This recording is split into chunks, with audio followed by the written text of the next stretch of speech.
খেপলেন কেন?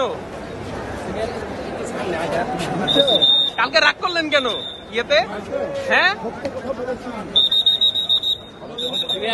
একটু আমাদেরকে একটু জায়গা দেন, প্লিজ। আসলে শাহজাহান খানকেও আজকে দেখেছি যে সে আদালতে বেঞ্চি মারছে এবং সে হাসাহাসি করছে। এছাড়াও গতকালও আমরা বিভিন্ন খবর দেখেছি সে উদ্ধত্যপূর্ণ আচরণ করেছে, পুলিশকে রাজাকারের মতো কথা বলেছে।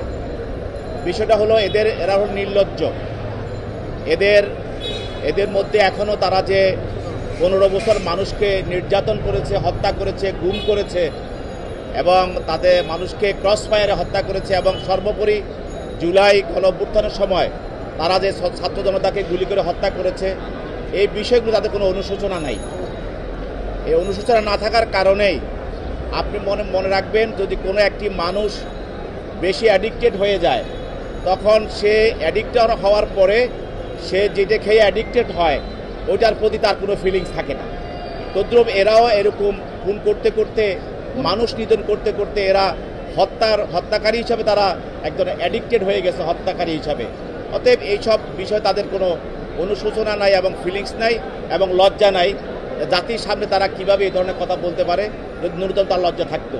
তবে আমাদের বক্তব্য হলো তারা হাসুক আর কাঁদুক আর বেঞ্চি দেখ আর মানুষকে গালাগালি করুক আর পুলিশকে বিভিন্ন ধরনের কথা বলুক, এতে করে তারা যে খারাপ, তারা যে ফ্যাসিস্ট, তারা যে হত্যাকারী, এই বিষয়ে তারা বারবার প্রমাণ করছে। এবং আমি মনে করি যে এগুলি দিয়ে তারা বিচার থেকে রেহাই পাবে না। তাদের বিরুদ্ধে বিচার হবে। যখন তাদের বিরুদ্ধে বিচার হবে, আমরা দেখেছি অতীতে পৃথিবীর বিভিন্ন দেশে এই ফ্যাসিস্টরা যেদিন তাদেরকে ফাঁসিতে দেওয়া হবে সেদিন তারা হাসাহাসি করেছে। তো এইসব ফ্যাসিস্টের ভিতরে এই ধরনের ফিলিংস থাকে না, কারণ তারা নিজেরাই তো জানে তারা ফ্যাসিস্ট, তারা কি অন্যায় করেছে। তা আমরা মনে করি যে তাদের বিরুদ্ধে যে আমাদের বিচার, সেই বিচারের মাধ্যমে আমরা তাদের এই হাসি, তাদের যে এই তির্যক বক্তব্য এবং আদালতে বেঞ্চি দেওয়া, পুলিশদেরকে যে রাজাকার বা অন্যান্য শব্দ ব্যবহার করা, এগুলি জবাব তারা পাবে।